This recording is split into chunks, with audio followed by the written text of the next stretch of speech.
Hi there, my name is Spira. Welcome to my channel. I like to talk about yoga and trauma and how to heal trauma and how yoga heals trauma, as well as a lot of other modalities. And today I want to talk to you about what's called Kirtan Kriya. So Kirtan Kriya is from Kundalini Yoga. And if you've never practiced Kundalini Yoga, it's pretty fun. It's challenging. It's not a part of my regular practice, but I will say the few times I have practiced it in the past, I've often felt really energetic afterwards. And I'm honestly thinking of bringing it back into my routine because I could really use the energy and the uplifting.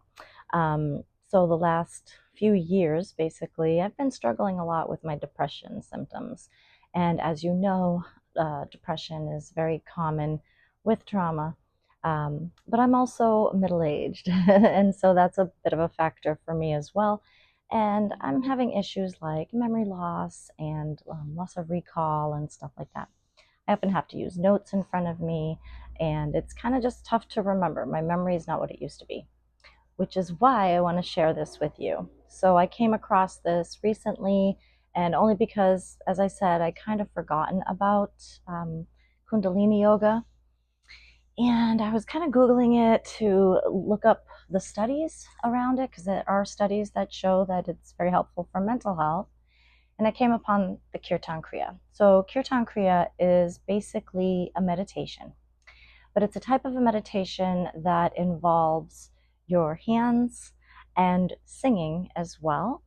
And those two in combination can create a very effective way for you to develop your memory. And the studies that they've done actually show that it can prevent Alzheimer's and dementia.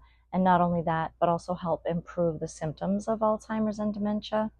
Has a lot of other benefits as well, which I'll get to in a minute, but let me kind of explain more about how to do it.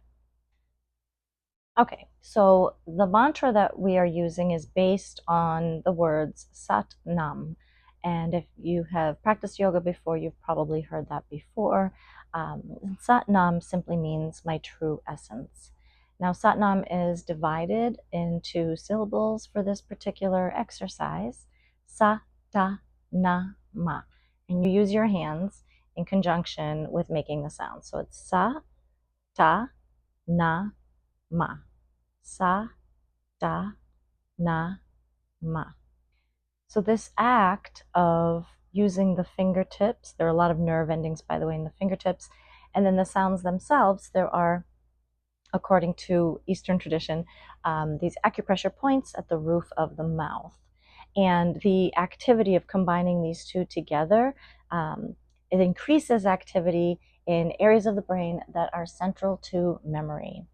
So researchers have done a lot of studies on this, and they have found really terrific results. And it's only recommended to do 12 minutes a day. And there's a little bit of a system to it. So as you're doing the meditation, it's called a singing meditation because the first 2 minutes you sing the syllables. And for the second 2 minutes, you whisper the syllables.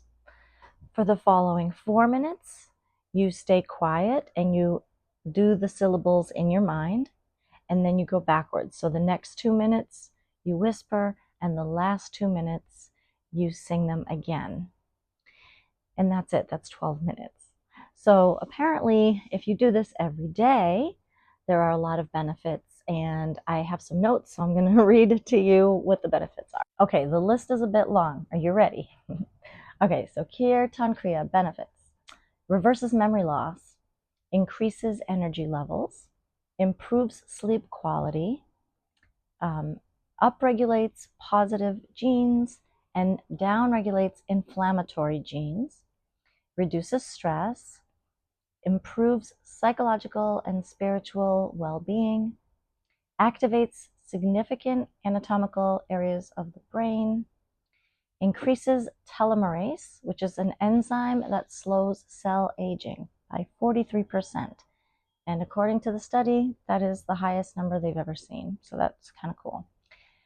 65% of subjects showed improvements on the depression scale.